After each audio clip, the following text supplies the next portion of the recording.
and welcome inside the Parc Fermé for podcast number 694, the 70th Anniversary Grand Prix review. Hello, everybody. This is Todd. No, Todd, not now. A.K.A. Negative Camber. You know why I've asked you here. You must convince the villagers that I'm harmless. That's exactly what I need you to do tonight. For your kind consideration, we're going to review the 70th Anniversary Grand Prix. You're thinking, what the hell is that? Well, that was the race we just watched, folks. You know how we do this. We watch one, then we talk about it. Then we watch one, then we talk about it. Come on, Todd. That's exactly how we do this. But before I do that, I have to introduce my guest tonight, which of course means I have to go all the way south to the Dallas-Fort Worth area where he plies his skills as a motorsport logistics genius and the sporting director of Harder Racing, Aston Martin Racing Team. You know him. Here he is. Who is he? Wrecked from out of the wasteland. He's bad, he's beautiful, he's crazy. Hello, everybody. This is Paul Charsley, the International. It's Paul Charsley, the International. Paul, how you doing? I'm doing good. Good. Yeah. Good. Yeah. Paul, I was gutted last weekend. I knew you were off. You had your friend James come in, set in for us. He did a fine job. James, super nice guy. The lying liar and the liar of the Salt Lake City people. Yes. Now, I'm just going to start off with a little bit of what you might call controversy. And a little bit of the controversy here is I asked James who was the faster driver between the two. Yeah. He firmly believes it's him. Yeah, I know. It's weird. It's delusional, the fella. It makes you just discount everything else he said the whole time, really. That's it. I don't know where he got that from. I don't either. Yeah. He said your reaction times, you're an old, you're a doddering old fool now. I know. I don't understand the word. I think he's lost it, basically. Won't have him on again. I need someone who's gonna boost me up, Yeah. I don't know. I haven't ridden with James, but I have ridden with you, and you're not slow. I can tell. I know that. Slow. James is not slow, so as you said, he just won a 6-hour race the day before we did the podcast. So he's got one up on me there at least, right? Yeah. I haven't even been in a race for a while. I'll only win one. So. Yeah. Well, you're just give me a chance, people. Come on. Come on, man. Yeah. Come on. Yeah. So, Paul, your homeland. Yes. The British Anniversary Isles. land. Yes. It hosted the British Grand Prix. Lewis Hamilton finished that on 3 working tires, narrowly. Heading into this weekend, they reset the chessboard, set it back up. This time they called it the 70th Anniversary Grand Prix, celebrating the 70th anniversary of Formula One, which, as I have said all along, look, let's just be frank about the whole thing, shall we? This is the spiritual home of Formula One at Silverstone, and it was great to see all the celebration and 70th anniversary pieces that Formula One did and other media outlets. It was great. The only thing it was tragic because of the situation we're in. Right. Could you imagine, Paul, 150,000 of the world's best Formula One fans last weekend when Lewis finished on 3 tires? Oh my God! They would have went insane. They would just have lost it. Oh my gosh! Absolutely. Would have been mayhem. And could you imagine the orange stand this weekend after watching Max do what he did? The Dutch would have just been going crazy. Right. It's been some entertaining and eventful races for sure, and the drama is a bit lost without the fans there for sure. So that's a bit of a shame. We're missing that. I've been in a crowd sometimes, when James Hunt went up on his wheels and they had the whole thing in 1976, and it becomes electric, and it can be positive or negative, like Indianapolis also with the Michelin Bridgestone difference. But it's a powerful thing, the crowd, powerful thing. Very powerful. It's unfortunate. Now, they headed into this weekend, Paul. As I mentioned, last week in the British Grand Prix, the Mercedes had tire issues. They knew that. They headed into this weekend softer compounds, one step lower in compounds. Pirelli mandating 2 psi higher in the front tires, 1 psi higher in the rear tires. It's interesting to me, Paul, that Merck chose the softer compound instead of the one they took pole the week before on to do the pole, for this race, leaving Max Verstappen and Red Bull to roll the dice, qualify on that harder compound, which would have been the pole-winning compound from the week previous. Right. And they managed to get that through. But you got it right up front. This whole race started on Saturday, and it was really that gamble, the rolling of the dice. It could have worked wonderfully, which it turns out it did. It could have worked against them had the tire wear not turned out to be the way. But, at some point, you got to hand it to Red Bull rolling the dice. What do they have to lose? Yeah, no, I understand why Mercedes would have done it. I mean, logic suits that no one wanted to be on the soft, right? Because that was just a horrible tire for this track at that point. So it made sense to use the softest option that was working, that will get you the best lap time, but in comparison to the tire that they qualified on last week. But so it wasn't a big step. It was medium or hard this week. It wasn't like soft or hard or something like that. Right. But it was a bit of a dice roll for Red Bull. I don't think Mercedes don't need to pressure themselves into thinking outside the box because they've got the upper hand with the performance of their car. So why chance it? But Red Bull, they're going to throw the dice every race they get here, and because it's actually kind of paying dividends to them. And Max is being able to back their strategies up with his performances inside the car. Yeah.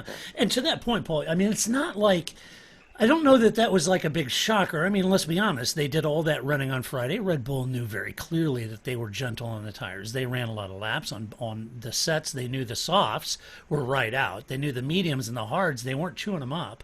Right. So they probably had a pretty good idea. Hey, look, this isn't a wild gamble, but if we could sneak this in, qualify on the harder compounds, Merck's going to go for the logic choice, go for the softer compound. This may work. And as it turns out, it did. Yeah. I mean, amazing. it's Mercedes don't have many negatives to their performance on the track. And this was one that reared its ugly head last week. So this is what Red Bull kind of focused on. If we can push them, to push them with their tires because that's their weak spot right here, then they may have a chance. The only way to do that was by choosing a different tire option. Exactly right. If they've discovered an Achilles heel, they're going to go for it. For sure. Paul, last week I was talking to James about it, but I want to ask you, what do you love about Silverstone? As I know, as a British young guy growing up, Silverstone was ingrained. You spent a lot of time there as a fan, a lot of time there with your family, working with teams, working in races. But what do you love about the track itself as a professional driver? I mean, when I was younger, that was when it was basically the fastest racetrack on the calendar. Right? I remember Keke Rosberg breaking the 150-mile-an-hour track record, and so it's always been about speed, but not about just like Monza speed, where it's straight line speed. It's speed through very, very fast corners. And that's one thing that as a race car driver, you just love doing is driving through very fast corners. We don't, we hate the stadium sections, and we like to feel like we're going fast. That's why I like driving through street circuits, even if the corners are tighter, the walls and the margins for error are shorter. So the speed, the sense of speed is there, and that's what we really love to do and feel like we're grabbing a mechanical form by its horns and hustling it through a corner at speeds it shouldn't be taken, and the flow of the track. The greatest thing about Silverstone, apart from a couple of little sections, and they're not very big, that last little tight left and tight right, they've kept the flow of the track really nice. And we've spoken about that sometimes too, that, if you have a track that isn't a nice flow to it, even if it's got some nice corners, it's just not a pleasant lap overall. Right. But everything kind of blends well. As I said, high speeds, chances to pass, chances to make big moves. They're all there at Silverstone. Yeah, and that whole Beckett's complex is awesome. Yeah. And the thing also, Paul, is we've talked about this on previous podcasts, but as these cars evolve, corners that used to be daunting are no longer daunting, but new corners that were never daunting are now daunting, or at least a challenge, right?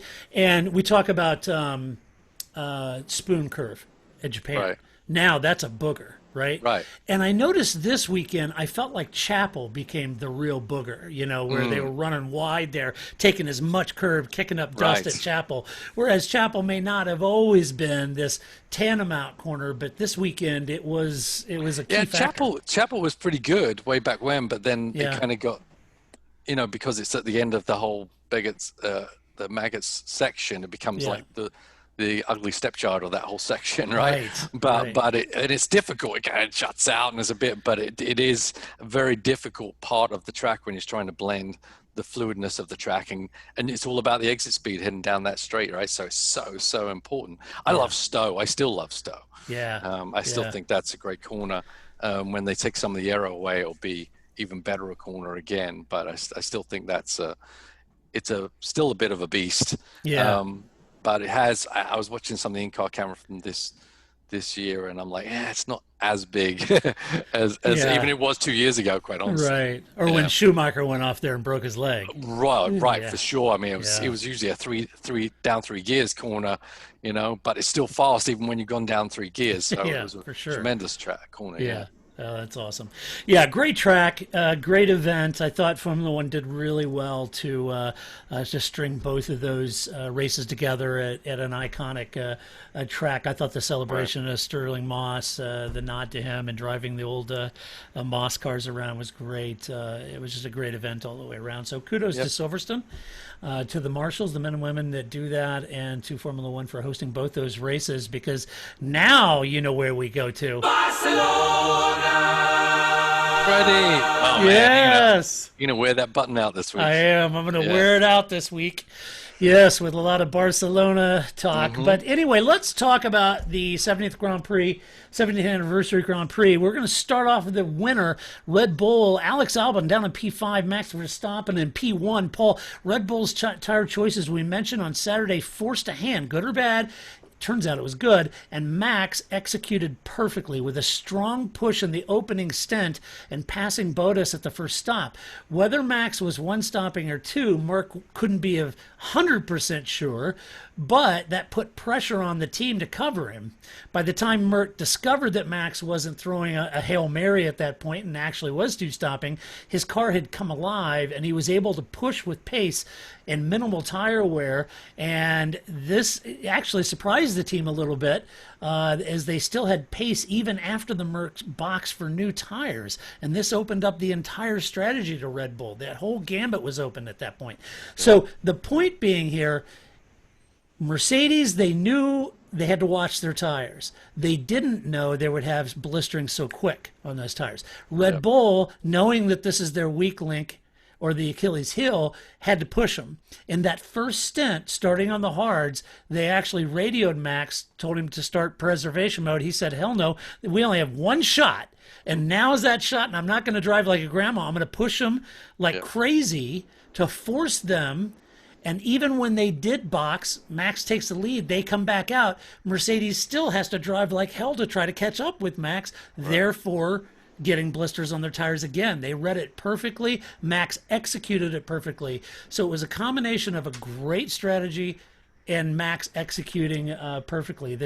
The key to me was really that anti-grandma push that he made on the first stint of the hards that forced Merck into that struggle in the heat and blistering. It was a terrific performance by Max. Yeah, I love that call for Max. Not just because of the grandma saying, but it still shows you that there's still something left in the hands of the driver that doesn't quite equate to what you're seeing on a computer screen. He can read the race. He can read what the cars are doing in front and how hard they're pushing and where he feels they are relative to how he's doing. And what his tires feel like. Exactly. And that's the intelligence of a driver. And he's becoming more intelligent as the years go on. And I think he's always had the audaciousness to do what he wants to do when he's in the car, whether that was right or wrong. It's becoming a lot more right than wrong nowadays. But yeah, it is funny when you talk to engineers, and they're honestly pretty conservative people. It's just the nature of them, and so they'll be reading it. Okay, yeah, we should back off, save the tires, do this, but the sportsmanship of being a driver and be able to analyze what the cars in front are looking and doing, and if you think they're in trouble or not, is something that that it was great for them to allow him to call. I think I told you a long story ago where I got a call from a pit lane for me to, when I was closing down for a win, and they said, "Oh, just wait, wait for this other opportunity." And I did, when I knew in my heart I should have made the move, send it at that point and been done with it. And it ended up, we came up to traffic and the other guy got away and I could only finish on his rear bumper at the end. And I've always cursed myself for listening to someone in the pit lane telling me how to drive, right? Yeah. So it's great for Max still to have, he does have that option. I think Red Bull, he's done enough in the car where they'll give him that option to override anything. And that's why he's number one, and that's why Max Verstappen has the focus of the team. Yeah, it was a fantastic drive. Yeah, and to execute that strategy, that strategy was out there, but it had to be executed. And they came up with that, and he does. Yeah. He executes. Yep. And as you say, you push. Mercedes don't get pushed very often. That's right. They are usually able to make a gap and then manage their drivers between each other. But you start putting pressure on them, things change for them, and it obviously did for this one because they had a weak spot that was exposed wholeheartedly as the race went on. Yeah, and if there's whether you're a Max fan or not, just having Mercedes under pressure is a great thing. Yeah. I just it made the race come alive. It made Lewis drive very well and out of his normal managing gaps role. Lewis had to put it down and go for it. And I'd much rather see Lewis fighting than managing and preserving. Yeah, what's I mean, we talked about at the beginning of the season, which was eons ago, lifetimes ago, a decade, whatever it was.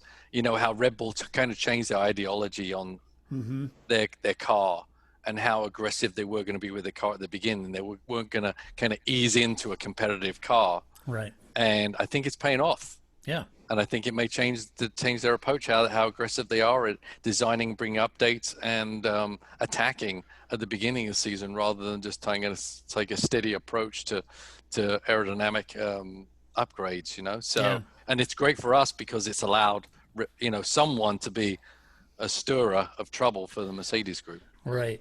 And they did struggle a little bit in those first two races and in Austria and that kind of thing. And Red Bull trying to get on top of a couple of the deficiencies. And Max, very magnanimous about the whole situation, saying, we're trying to figure out what the issues are, working on it. But they did pretty quick too.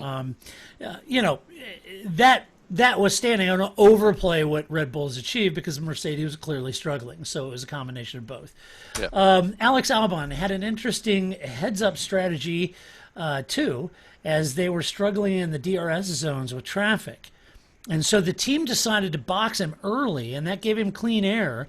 And so then he came back up through the grid with that clean air. They were finding that being mired in that traffic and the DRS zones and stuff is just killing him. Box him early, get him in clean air, let him work back up through the grid. He finished in fifth. And to be fair to him, he was one of the most prolific passers of the day. Sure. Yeah. Passing a lot of people with a lot of gutsy passes, I might add. I enjoyed his race thoroughly. I had to go back and look at some of his onboards. It was just terrific. Yeah. Alex needed that confidence-building run, and I think he got one on Sunday in a car that he said was really good, and the team need to understand why it was so good from his perspective. He wasn't sure, but some of some of that's that the Merc wasn't good. Yeah. But some of it is that they made the right adjustments, and on average, I would say, just a fantastic race for Alex to come back. It was in recovery mode, but from the team's point of view, he was pretty much mired in the DRS in that midfield, and it wasn't helping him. Yeah, everyone's flap open, everyone's flaps closing. Exactly. Yeah. It's an interesting situation they're in because he has been chasing the car and ill handling and whatever setups they have in the car. It doesn't suit Albon, but Max is grabbing it by the what's-its, right, and making Albon look bad. There was some chatter actually over the weekend with some analysts from Brundle and Button and all those kind of people, saying it can't be just Albon. He's too good to be that far off. There has to be something going on there with the car, and supposedly on race day, they figured it out for him, and hopefully they can do this as consistently. Yeah. So he can, because they really need, they need him to be the Bottas,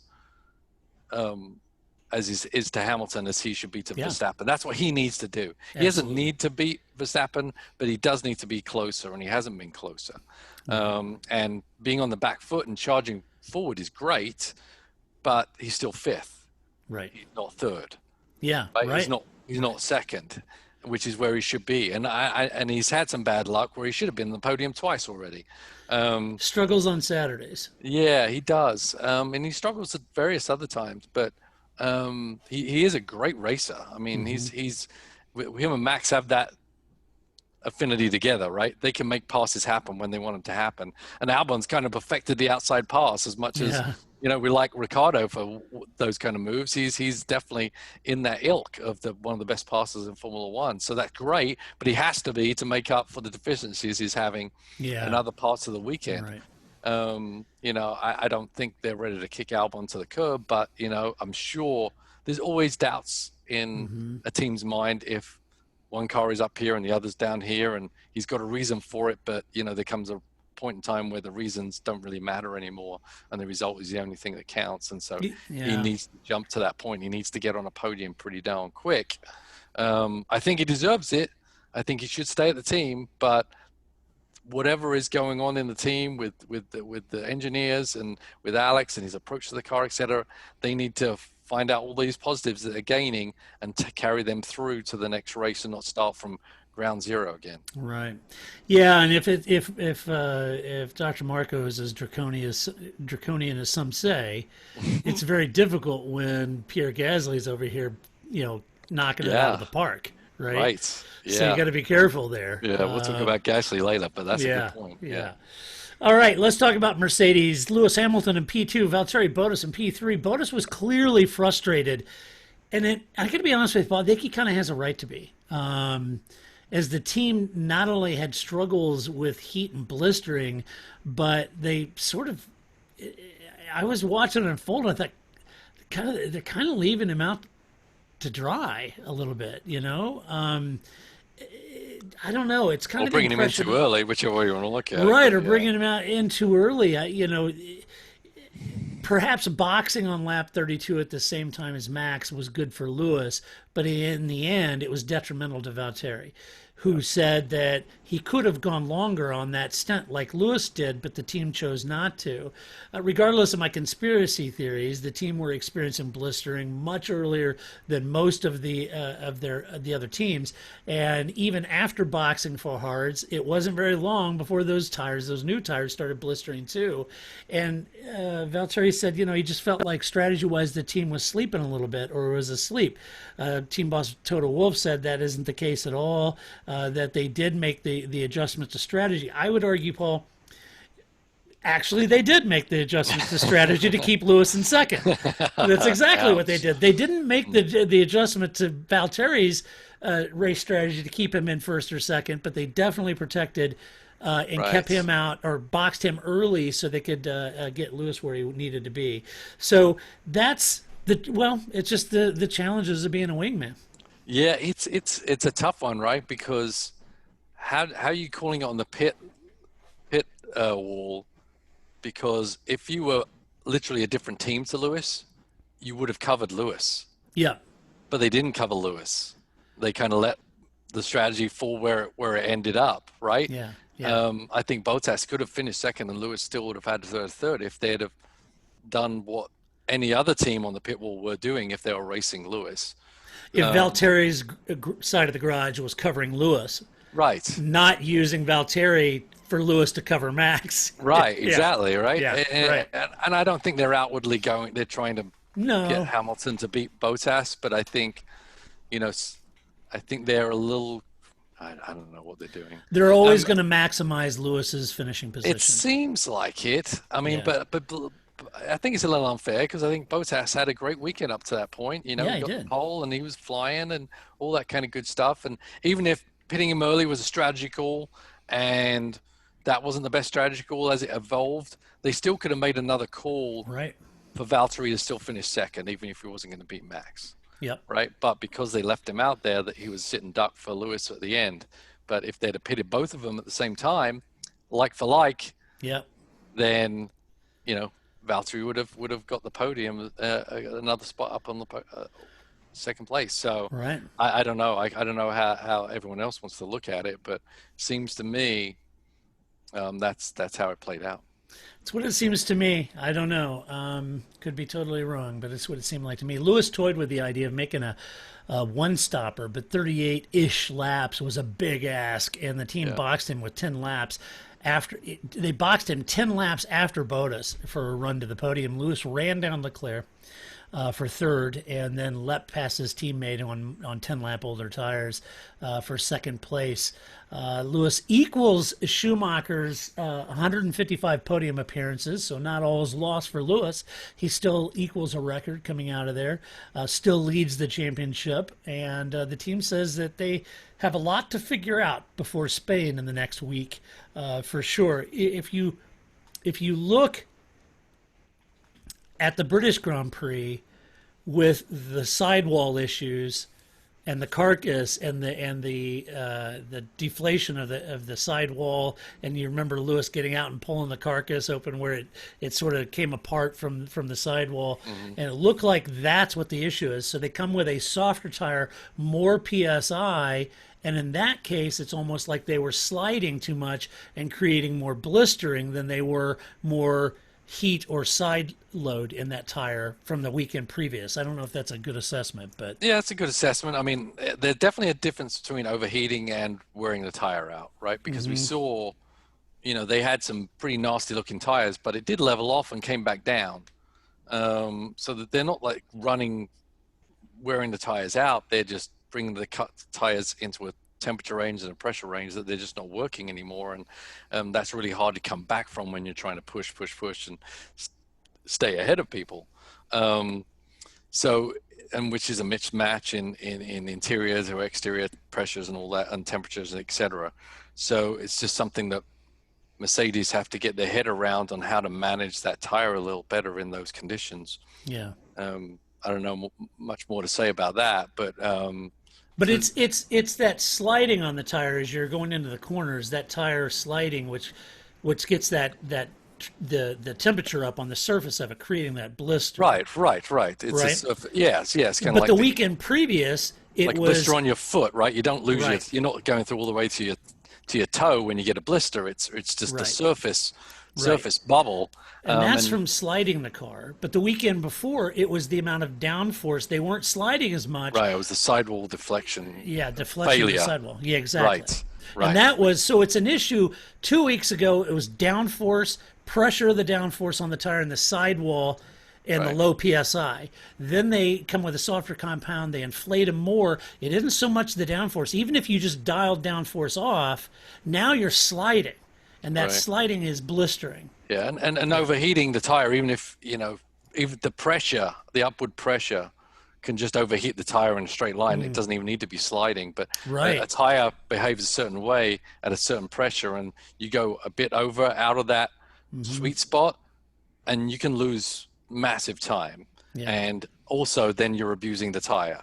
So you're losing grip because the pressure's too high, and then because you're losing grip, then you start sliding the tire, or vice versa. It can be the same way, right? So, but they got through that level because it wasn't really graining, but they got through some levels of that tire, and it was able to come back to them a little bit. But when they put those new tires on, they pushed to try and catch Max. Once again, they got in the same thing. The pressures went too high, the temperature went too high, and they destroyed the adhesion of the tire. Yeah. And even though the tire wasn't going to wear out, it just didn't have the capabilities of running good lap time. Regardless of the performance of the car, they didn't have the grip, period. Right. Yeah.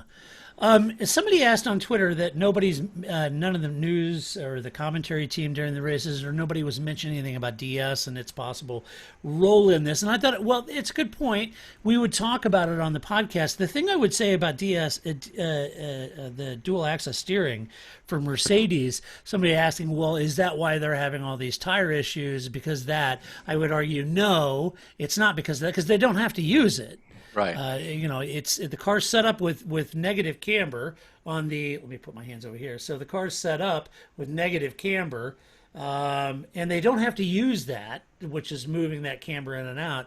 Well, it's not moving the camber; it's moving the toe. Yeah, it's toe. Yeah, I'm sorry. Toe. So it's moving the toe out. Yeah, but toe changes camber.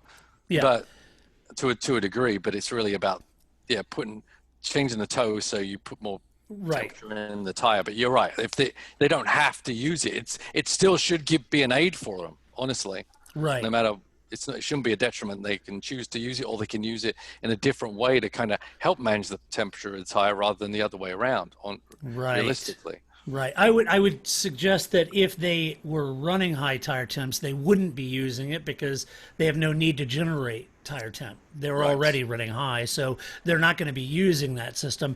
So anyway, yeah, I don't think that played a factor in why Mercedes was having tire issues this weekend. I think Mercedes has a superior amount of downforce that they're dealing with, and it's getting that balance, and that downforce generates heat in those tires. And so when you generate and you've got superior downforce, that's one thing. And it's not easy just to dial that out, trim that out, and put less wing on, because all of a sudden you lift that, but you still have drag, and then it goes back to the point where you may start sliding more, and sliding tires is not fun either, right? Yeah. So it's always a balance. So it is a balance. Right. This is a conundrum, right? Mm-hmm. This is what they have to figure out. The car's designed to work in a certain altitude, certain wing angles, etc., and to achieve certain things in corners. So you can't just say, well, let's straighten, flatten the wings out, and it'll all be good, because everything works together. So there's probably varying degrees that they can't go beyond.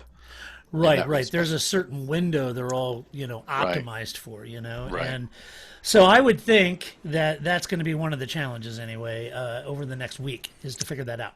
Yeah, I think the hardest thing was the pressure differential. Yeah, I mean, Lewis said they were like balloons. Right, but you pump up one end 2 pounds and the other end 1 pound. Yeah. How is that changing the balance of the car, and what do they have to do to get the balance back? Right. So that sounds like a big headache to me. Yeah, it does. And this just from sports car, just from your Aston Martin, that you guys are running the differentiation between running 2 psi higher or 2 psi lower can make an impact on an Aston Martin massive difference GT car, which is a lot heavier. But if you think about a Formula One car making those changes, that's a big differential the team's got to get their head around. Yeah, I mean, and Formula One cars are more sensitive than GT cars. Yeah, as well. And that's you change on a car. If you change half a pound of pressure, that's a massive change you're making to a car. To do what they did and the pressures they made them run at, that's literally out of complete theory. Yeah, and that's why 2 pounds of that. It's like, not well, I'm going down to the beach, so I want to get some good high mileage. It's a 3-hour drive. It's not like that at all. Yeah, it's not. And in Formula One, it's quite a bit different.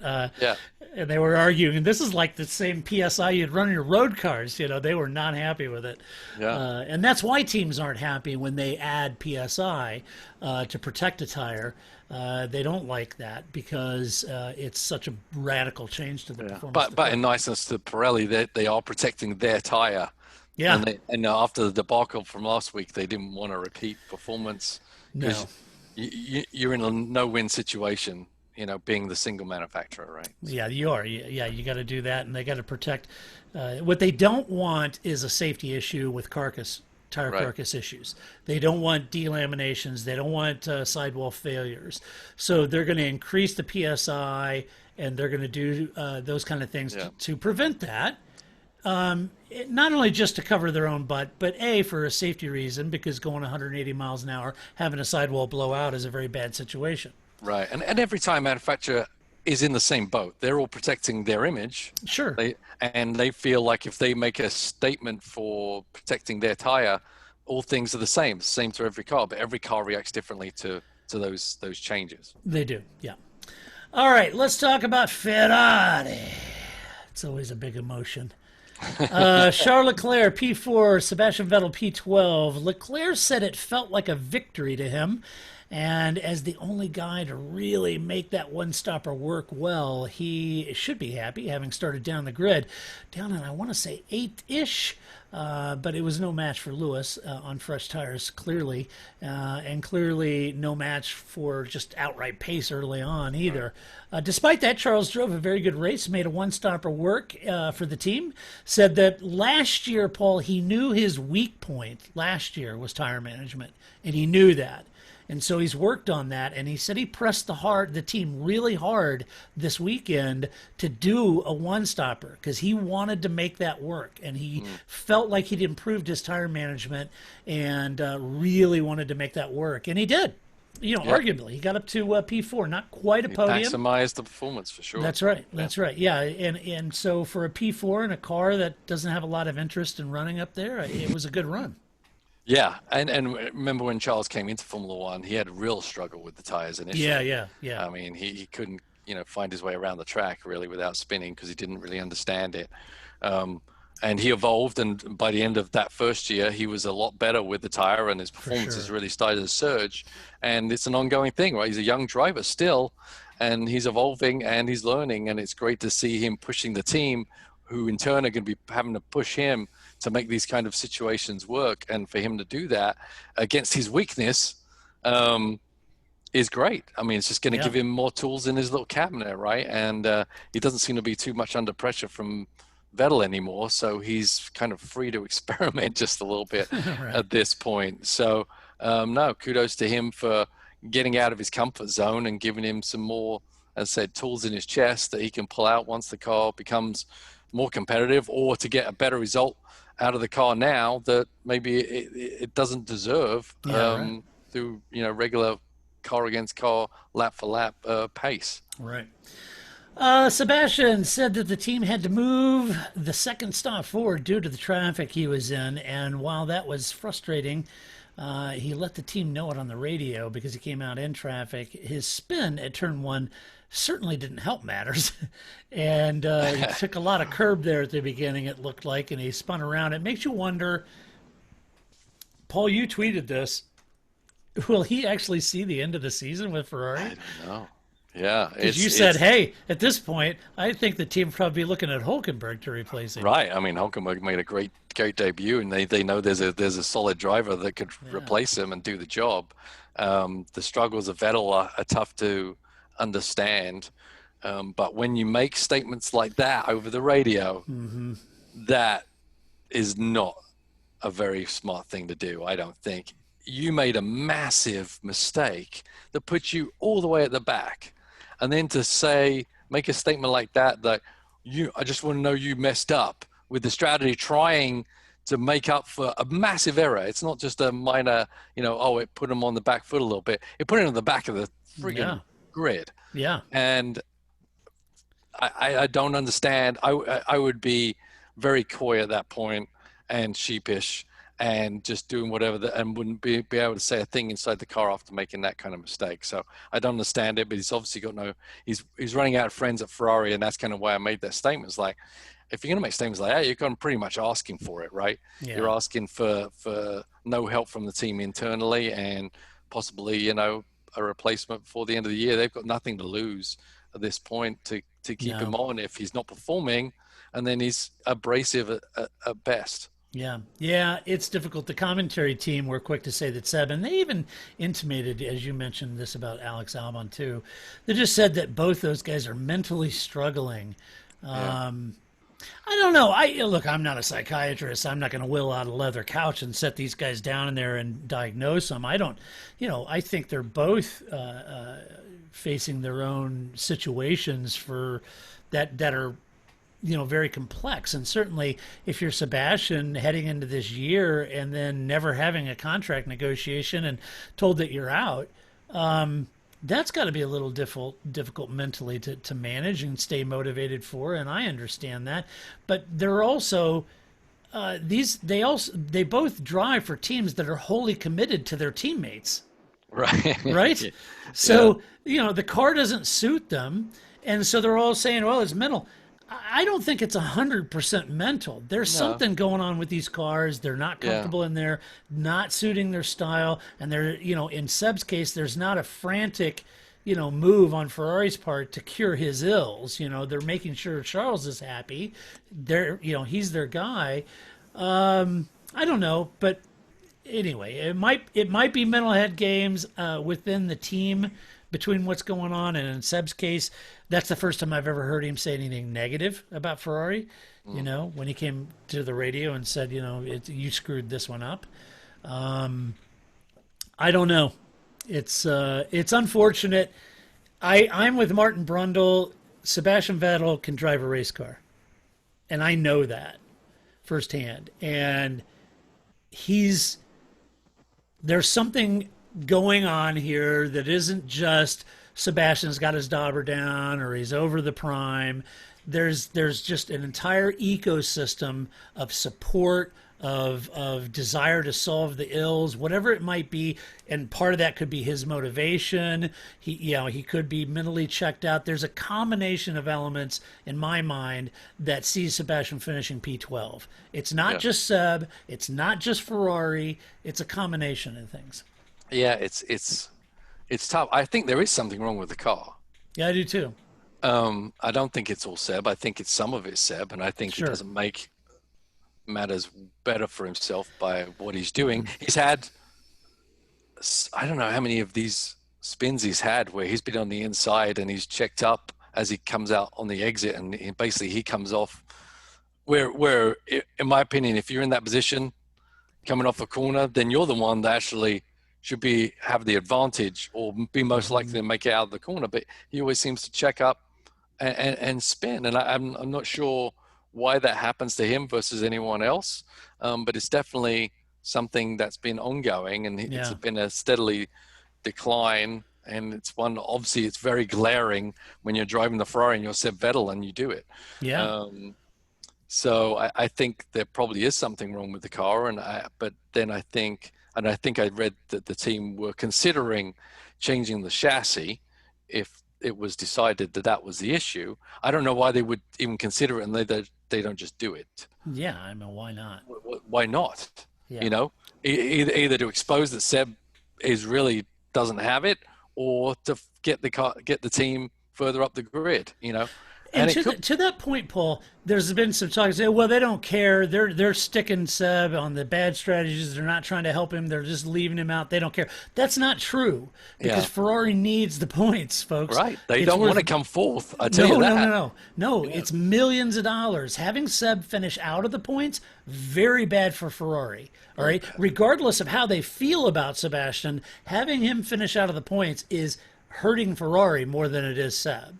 Yeah. So they've got to figure this out, and they're motivated to do so. Now, as Paul said, if they do feel like 80% of this is Seb, then maybe swapping him for Hulkenberg would make sense in order to get that car back in the points. It has to be in the points. Mm-hmm. So if it's not just Seb, and to Paul's point, if it is a car issue, why wouldn't they change the chassis at this point? Right. Because you're running out of the points. It's not like we haven't seen that happen before. Right. Where there's just something that isn't quite right in the build of the chassis. Something happened to it that they never caught till they tore the whole thing to complete pieces, and they figured out there was something going on. It's happened before in history many times. And, it's really easy to blame the driver and say that, well, they've just lost it. They've lost their motivation. Yeah, that happens too. But you want to chase every avenue. You want to prove that wrong or right. Yeah. And as quickly as you can. Right. So you change the chassis. It's not like they don't have one sitting there. You do the job. You got the time in between the races. And if it doesn't work, then now you can make whatever decision you want to quicker, rather than saying, well, it could be this and could be that. Well, maybe it's him. And you'll just be spinning your wheels for another few races. Right. Yeah, the whole goal here for Ferrari and Mattia Binotto, and I have to believe that, he's a pro. He knows what he's doing. Mattia wants that car in the points. Right. He wants Seb on the podium, Yes, Charles is their guy for the long-term future. Sure, he is. They're not re-signing Seb, but that doesn't mean he doesn't want Seb in the points. He definitely does. Right. It's silly not to. Let's talk about Racing Point. Nico Hulkenberg, speaking of the Hulk, P7, Lance Stroll, P6. Now, Paul, I'm going to go way off. Get your tinfoil hat on because this is a conspiracy time. Oh. Racing Point was on the defense pretty much all weekend long, and that whole Lawrence and team created scripted response video that resembled a hostage video decrying the name calling and a lot of bravado about fighting back and everything. I don't know what that was all about, but fair enough. But I guess Lawrence and his son. I want it now. What's the matter with those twats down there? I guess Lawrence and Lance aren't like, or they're not liking the nature of the Piranha Club very much, Paul. They usually are the Piranha Club. That's the problem. Yeah. Welcome to the majors, Lawrence. Yeah, they don't like it. So he came out with this. I thought it was interesting. You know, his predecessor at Force India, he didn't come out with these custom-made videos where he's like bemoaning and how dare you call me a name and I'm fighting back, and it's just he didn't have any of that. But anyway, whatever. He was still trying to hide. Yeah, authorities. Exactly. So anyway, more power to you, Lawrence. I understand you're mad. I understand you're really ticked off. I get it. But anyway, appealing to video to fans, trying to make your case, and more power to you. Anyway, let's talk about the Hulk. Lost a spot on the start. Lance gained a spot on the start, and that's pretty much how they ran for most of the day, 4th and 5th.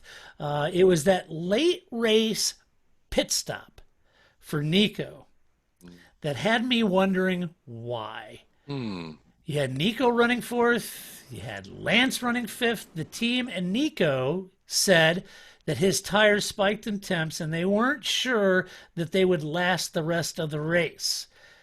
Now, that was one explanation.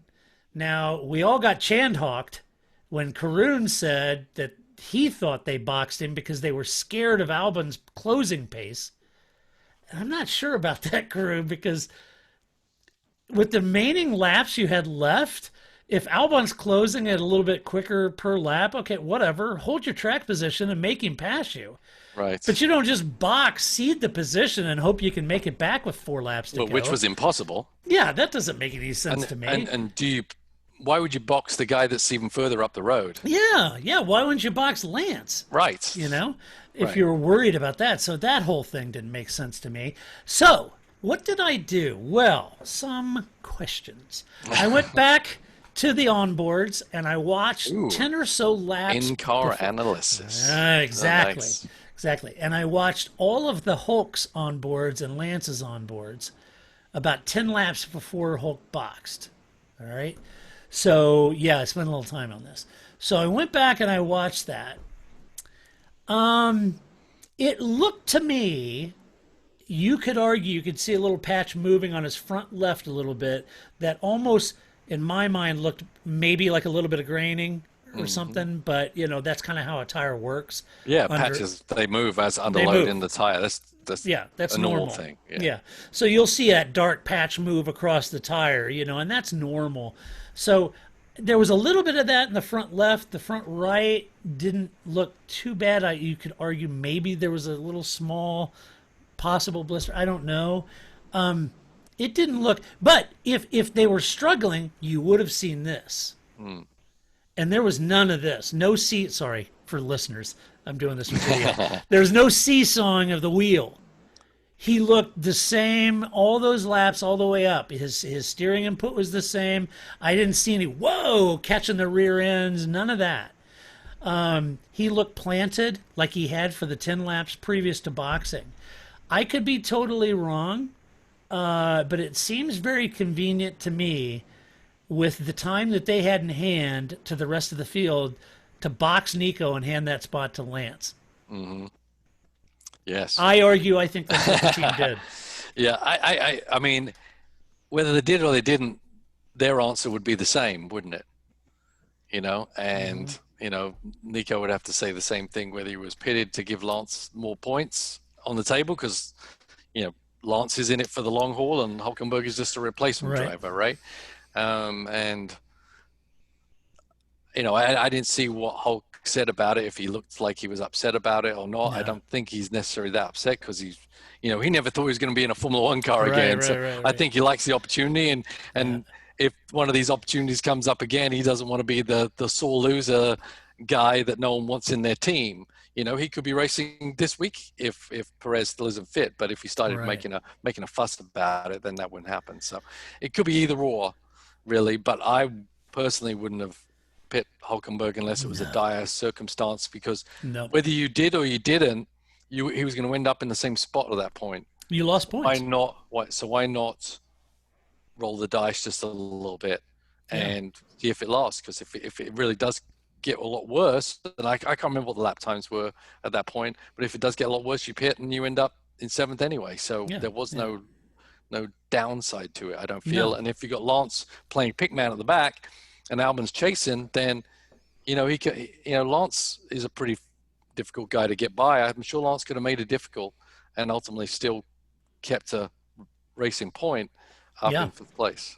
I do too, and I find it really kind of weird that they did that, because exactly to your point, why not keep him there and take the points? You just gave up points. Yep. Important points by letting Albon get up there and get ahead. So you could have been 5th, 6th. Instead, you're 6th, 7th, So I don't understand that. I would say that, I get it. Here's a guy that's never driven that car. Comes in, qualifies the first race, doesn't get the car started. Sorry. Second race, comes in, qualifies better, running the race better, outrunning the guy that's been there the whole time, right? And I get it. That's kind of embarrassing, but it's a testament to Nico's skill. Yeah. And it's a shame. So anyway. Yeah. I think it was, it's a lease of life on Nico Hulkenberg, it could be. He sat in not very good cars for a while, and people believe it's because he's not very good or still doesn't have it. But I think this past 2 weeks has shown that he definitely has it, given the car, capabilities. Yeah, for sure. Renault. Esteban Ocon P8, Daniel Ricciardo in P14. I said last week that Ocon's quiet start to the season started to gaining a little bit of a louder voice, and it did again on Sunday as he started 14th and moved up to 8th with a one-stopper, made that work for him, came home in the points when his teammate faltered. That's exactly what you need a teammate to do. We've talked about that 1,000 times. If Dan isn't going to deliver, Esteban has to pick up the pieces and deliver the best performance you can for the most points you can. That's what he did. Says a lot that he was able to manage those tires as long and as well as he did on a one-stopper, Paul, being that this is the first, he's new back to Formula One, right? So, he stayed out of Formula One for a year, came back in here, came on the soft compounds, was able to manage that tire preservation for a one-stopper, made it work, bodes well for his confidence. It was a good weekend for him. Yeah, I get it. Wasn't a podium, but Renault isn't running for podiums.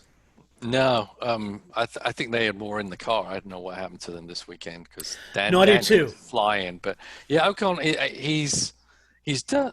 I expected him to do better than he is. I did too. I'm not,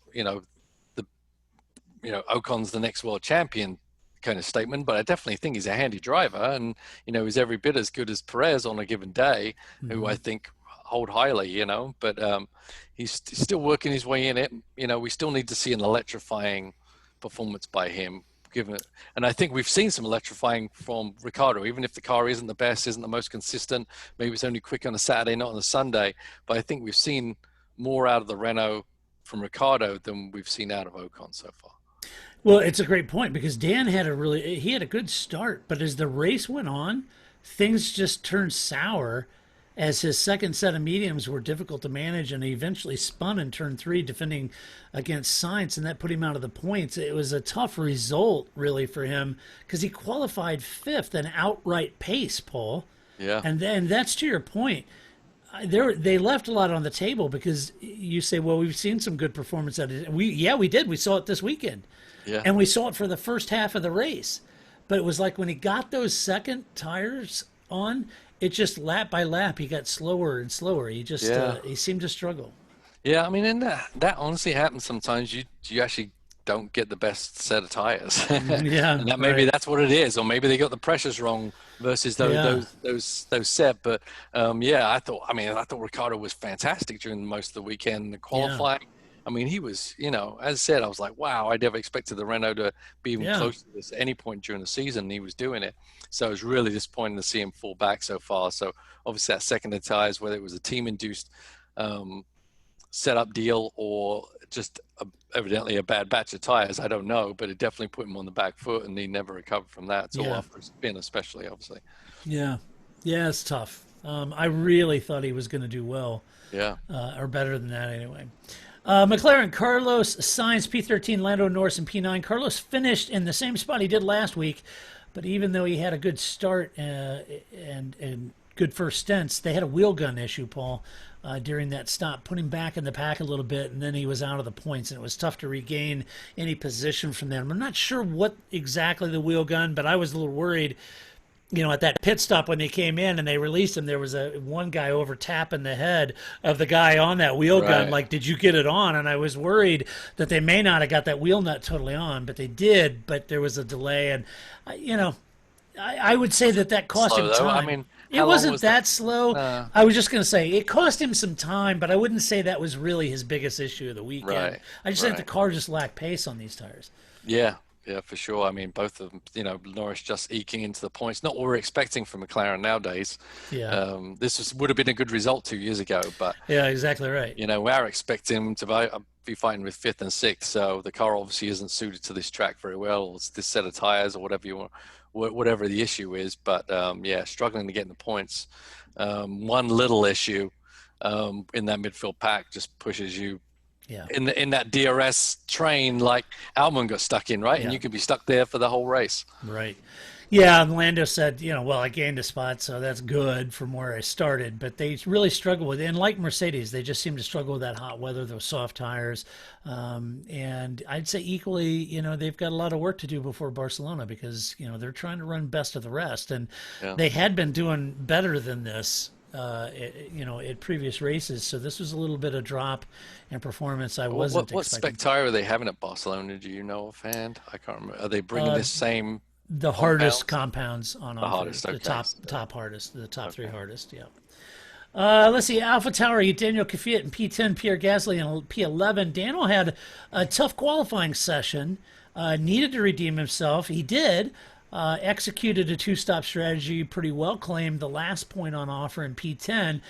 Danny did a good job of managing his tires, making up the positions during the day, and even though it was well-deserved, the team press release, they just don't seem to say much about Daniel. I don't know why. I always get their press releases like, Pierre was awesome. It was great. Pierre's, he's great. Woo! They're like, Dan, well-deserved 10. This also looks good on front page of Prada. So anyway, okay, fair enough. But I thought Dan, look, he had a bad qualifying session. He admitted that, but recovered from it, picked up a point. Not bad. Yeah, not bad. I do like Gasly, though. I think he's been really on it. Yes. He is making life uncomfortable for Red Bull. But, he is.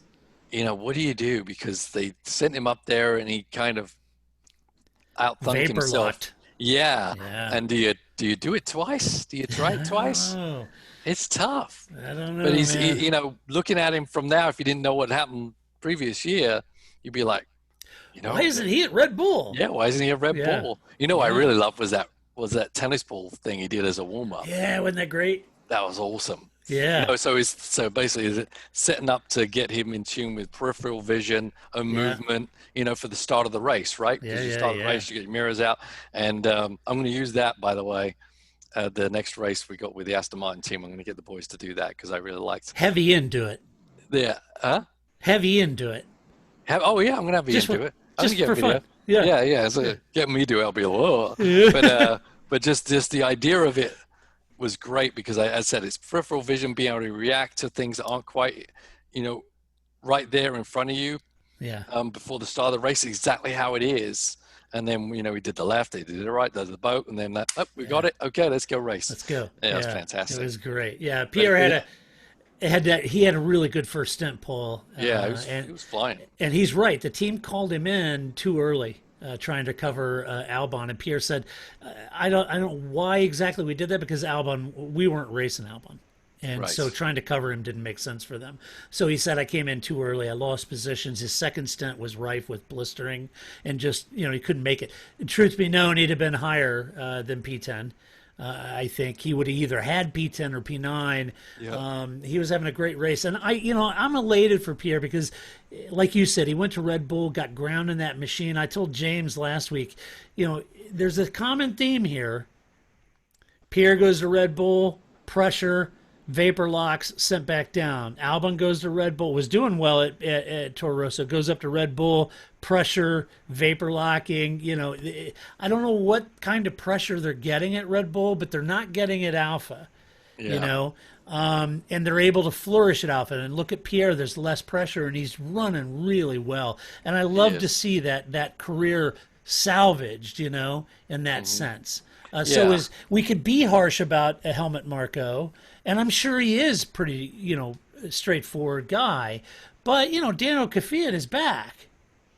His career technically was over. 3 leagues down, didn't he? Exactly. Yeah. And so he's back there too. So it's not that they don't work with their people. It's just, it's an interesting dynamic.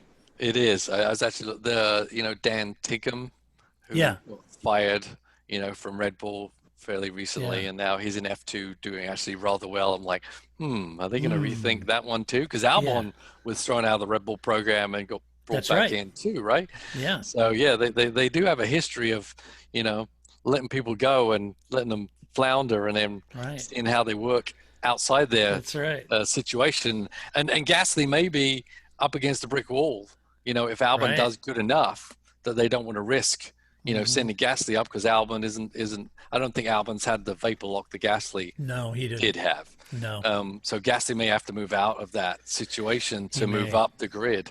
Yeah. But I think he's doing a really good job for himself. I do too. So Red Bull, they have a chance. They've looked at people and brought them back. So chin up, Sebastian. All right, let's talk about the other Alfa Romeo. Kimi Räikkönen in P15, Antonio Giovinazzi in P17. Kimi had a good tussle with Albon, made up 5 places from where he started, but he said ultimately it isn't enough, and especially during qualifying, they're struggling. And it's difficult to recover from a poor qualifying standpoint. Kimi's one-stopper worked, according to the Finn, but he did say that he had to slow down a bit as he started having a really bad vibration. He was worrying about tearing the car apart. It was so bad, so he had to slow down to manage that vibration. Antonio ran a split strategy from Kimi. His race pace was better than his qualifying pace, but still not enough for points or anything resembling a point at this stage. So, I don't know what's happened down at Alfa Romeo. Wheels have fallen off their pace, but that qualifying is really killing them. Yeah, I think we know what's happened is the Ferrari deal behind the helmet, right? It's it's really showing how much performance that engine was giving them, making them competitive. Sure. And it's a bit of a soft car, the Alfa Romeo. It's not really. I haven't seen anything great out of it yet. Not one session, not one race. So tough one to. Oh, hello. Hey, sure. It is. Mrs. International. It's Mrs. International. Say hi. Hi. Let's see. Speaking of, I haven't seen anything impressive. It's a shitbox. Let's talk about Haas F1. Kevin Magnussen, DNF, Grosjean, P16. Kevin's race ended like last week's race, a DNF. Kevin did have, Paul, he had that aggressive defensive position against Latifi when he came back on track after running a little wide. He got a 5-second penalty for that. Didn't really matter. They ended up retiring his car. How did you see the incident? Talk us through it, Paul. Oh, I don't know if Magnussen really was trying to do anything too harsh. He was coming off that curb, and it can kind of send you in that direction. Worst thing for Haas is it's a penalty because he did it to a Williams. Yeah, right. So that just shows you where the car is in the back. Yeah, so, I like Magnussen's as I said, he's the pikey of Formula One. He's never going to make it easy for anyone, but I don't think there was anything too crazy. And you don't think it was anything untoward? I mean, he was coming out. He was in the dirt. He needed to get on track. He jinked it back. It's not like you're ever complete control when your half wheel was in the dirt and you're bouncing across a curb. All kinds of stuff can happen. Right. Yeah. Wasn't like he was taking aim at Latifi. I don't think so. No, I don't either. I just think he was trying to get back on track as fast as he could because he had two wheels in the dirt. Right. And Romain Grosjean tried the one stopper, didn't really work for him. Said that it's interesting, Paul. Roman said they entered the weekend expecting front blisters, but instead they had rear blisters. They didn't have issues with the front, but it was the rears. So that kind of caught him off guard. Maybe if they'd test a little bit, they'd find that out. They don't need to test. It'll be an advantage, but why bother? Why bother? Yeah, right. It's. I think they're head scratching on a lot of things right now, and Gene's head scratching as to why he's spending all his money in Formula That's exactly right. That Checo is looking pretty good if he's bringing millions at this point. Pretty good. I would say if I was Gene, I would say, look, I don't know what's going on, Sebastian. Look, if you want to keep doing this, Gunther, then you got to find somebody to pay for it because I'm tired of paying for losing. So if you can go out and find a couple Checos that bring $20 million apiece, and it pays for that's how much money you got to spend and go racing. That's fine, but I'm done paying for it. I mean, you just got to hope if you're a Haas F1 fan that he's patient enough to wait for the new rules to come into play. But there's a lot of money going to come out of his pocket till he gets to that point. Yeah, for sure. Let's see. Williams. Well, Sir Frank. George Russell in P18, Nicholas Latifi in P19. Williams were back in the saddle again, Paul, back in last. Not good. George had a poor start and lost a couple of spots that he worked very hard to get on Saturday. So it was very unfortunate to see him lose those two spots. Nicholas had a battle with Kevin, but other than that, he spent the day propping up the field from the back. And to be honest, it was markedly different weekend really than they had last weekend. So those softer tires, it was race strategy. I don't know if it was temps, what it was, but they just seemed to fare a little better last weekend. Difficult race for him this weekend. Yeah, and obviously Russell showed that the start, because qualifying, on the tire that they had would have been pretty good and evocative of what they did last week, and he's doing a great job in qualifying. Yeah. But yeah, he can't give up any spots easily because them just holding on to anything is a positive note. And I think they're still doing pretty good, and maybe this wasn't their race, this wasn't their temperature, this wasn't their tires. But I think for the most part, the Alpha and the Haas guys, have to worry about Williams now, which is good for Williams, I suppose. Right. Not so entertaining for the fans. No, can't have everything when you're Sir Frank. All right. Well, that's how they finished. But we always hand out a few awards on our race review, and the first award we always tend to look at is pass of the race. Woo! Yay! Seriously, Todd? Yeah, seriously. All right, Paul, who'd you have? Pass of the race. I got Albon on the outside of everybody. Perfect. I had Albon on Kimi. Yeah, I mean, he made, as you said, he made some great moves. Most of them are on the outside of Stowe, was it? Yeah. Pops, I can't remember where he was passing, but every time you looked, Albon was making an outside move. It's his signature move, and he makes it stick unless someone bumps into him. So great job by him to recover, as we already talked about. Better not to recover, better to be using those skills to be pushing for the podium. But for sure, when he needs to, at least he's got some skills. Yeah, for sure. Excellent. All right. Well, the next award is Donkey of the Race. Oh. Woo! Yes. Donkey. Who'd you pick, Paul? I picked Sebastian Vettel, I'm afraid. I'm sorry. Ooh. I know he's your ride-along buddy, but I'm just... Ooh. He is my ride-along buddy. That's not why. I know he can hustle a car. I know that, but... We've seen that for many years, for sure. Many years, yeah. Not just because I was a ride-along buddy with him. So you're giving it to Sebastian. Mm-hmm. Well, that's a harsh one. Harsh move. That's a harsh one. I mean, it's got to do with the spin and then the verbal call back to the pits later on after his spin, calling them out as you made a mistake. I thought that was that bad wasn't form, good. sir. It was in bad form. I had Sebastian and Ferrari in general. I think Ferrari, I just don't know what's going on over there. Well, I think, here's my thing, folks. Everybody, did I tell you I was a Ferrari fan? Did you notice? We never heard that before. That's weird. Yeah. So it isn't, you can't just look and say, oh, Seb's checked out mentally, and you got to go back. Mariachi, all of the axing, all of the senior level axing management, Marchioni's death. You got to go look at all of this upset and turmoil inside. You don't go through all of that. 3 team bosses, a CEO, a second CEO, a third, all of this stuff that's happening has a knock-on effect. You had Alonso leave, Kimi left, Seb's in. This isn't Sebastian's fault that Ferrari aren't winning. Right, no, it's not. It's not Sebastian's fault, okay? Yeah, maybe he's mentally checked out or not. Hell, I would too. So did Alonso, right? Alonso's like, shh, I'm done. So it's not Sebastian's fault. It's Ferrari, and it's just very difficult to watch. So that's my justification. Yeah. All right, well then that leaves one word left. Drive the race.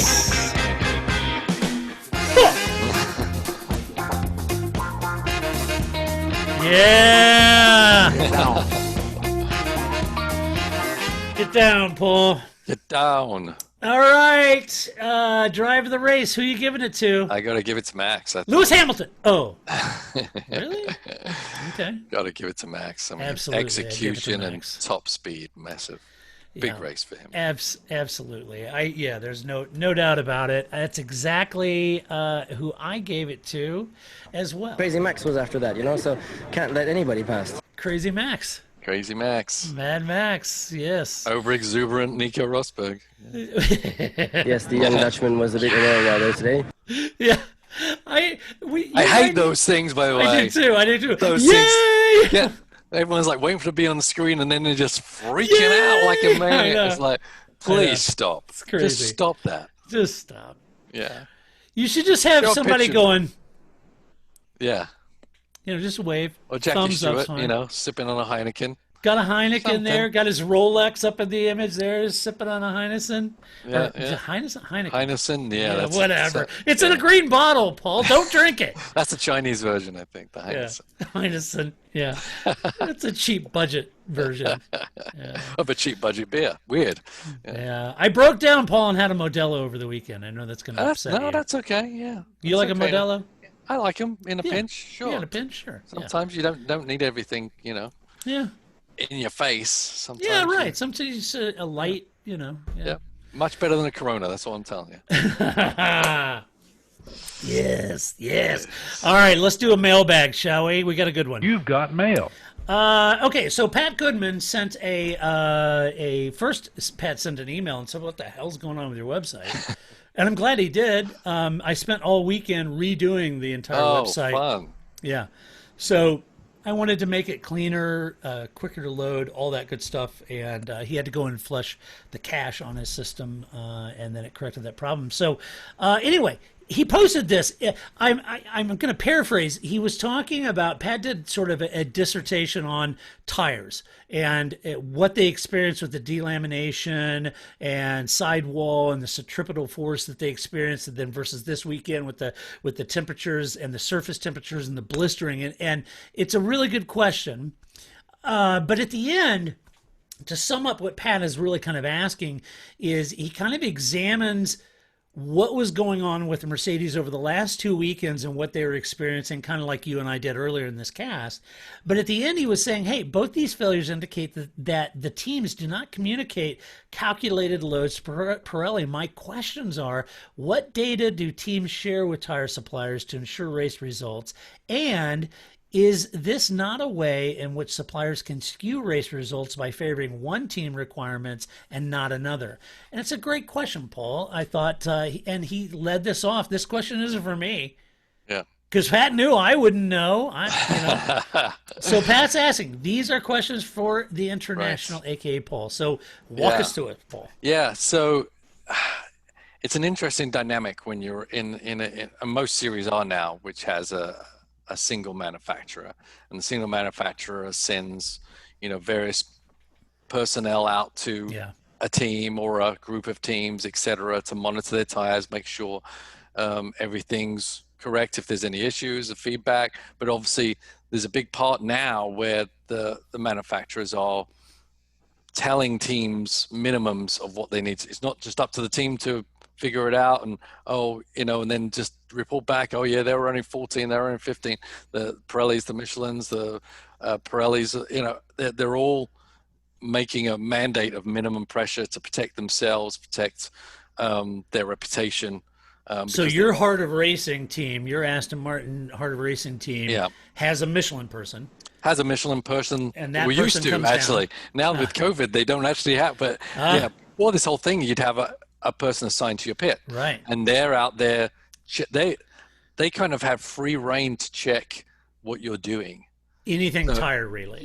You can't say, oh no, don't look at that tire, don't check that pressure. They sometimes they get in the way. They're out there in the pit lane. They're checking the pressure. They're taking temperatures. They're monitoring for their company. They're not there to help your team go faster. Right. So and people are people, and people talk, and when they're in the dugout at the end of the day, the Michelin people are talking, or that Michelin, whatever manufacturer guy is friendly with the Ferrari team down there, and that. So you as a team want to keep everything you're doing as private as possible while still abiding by the rules of the land. So you'll give the tire manufacturer as little information as you want, but try to extract as much information from the tire manufacturer as you can.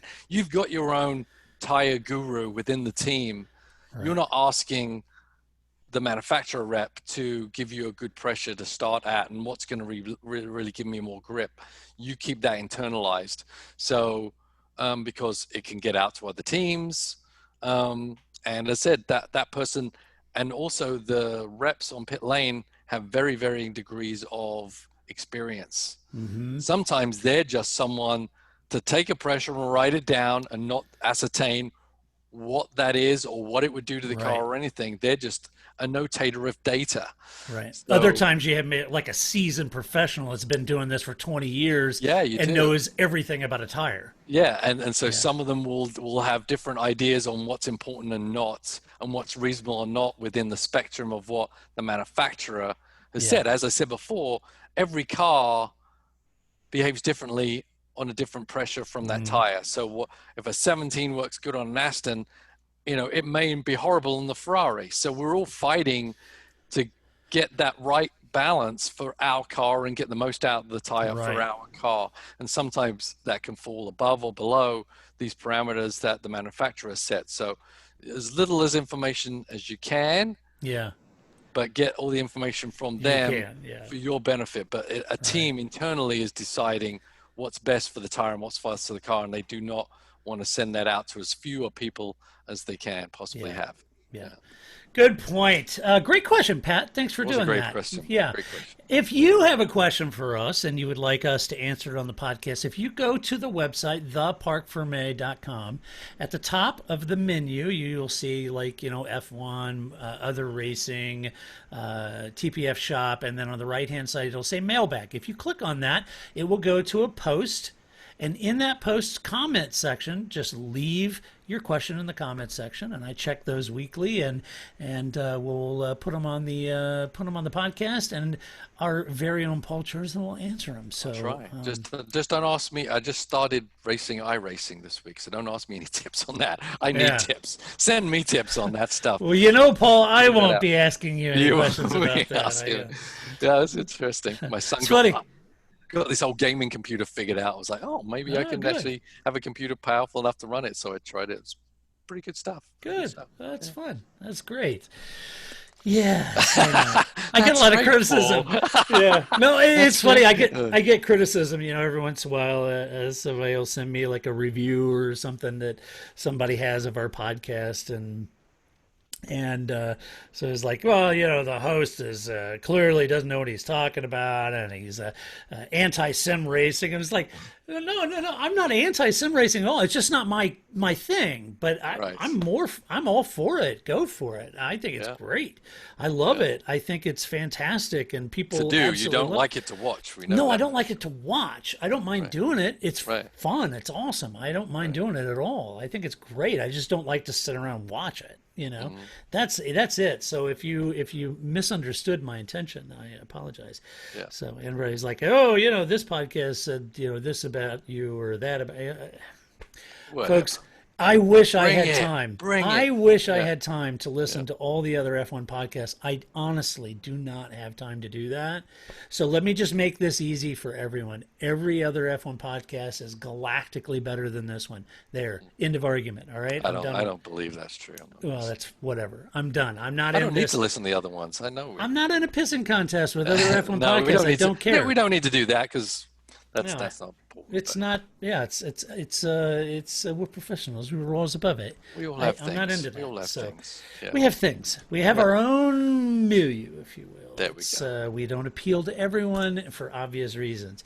So there you go. All right. Well, that does it. Be sure to stop by the website, theparcfermé.com. Share your opinion. Just do it with decorum and civility. As always, huge thank you to Patreon supporters. I know it's a tough time out there these days, and trust me, it's a tough time for us too. So for those of you that have taken the opportunity during this difficult time to go to Patreon and support us, you can do it as little as $1 a month, and we are very, very grateful for that assistance in keeping all of this going. We would not do this podcast if it was not for our Patreon supporters. Okay, just saying that. And there are some out there that just do PayPal support, and it's you people as well. So if we didn't have you, we would not do this. So if you do not support the podcast, go find one of our Patreon supporters and pat them on the back, because thanks to them, we're doing this podcast. Also, if you like the podcast, share it with a friend. Tell somebody about it. Don't keep it to yourself. Also, you can go over and pick up a t-shirt like Paul is modeling on our video. See? Parc Fermé Track Talk. Yeah. There you go. That's Paul's shirt. So go check that out. There's a link on our website. You can go over, pick up a t-shirt, support us that way, as well as going over to iTunes and giving us a good rating. Give us some love over there as well. That always helps. So there you have it, Paul. Thanks for coming on and unpacking this sport. But don't get too damn comfortable, Paul, because we're coming right back next weekend with Barcelona. Awesome. We'll be back talking about Barcelona. Until that time, this is Todd, a.k.a. Negative Camber, saying so long, folks. That's it, man. Game over, man. It's game over.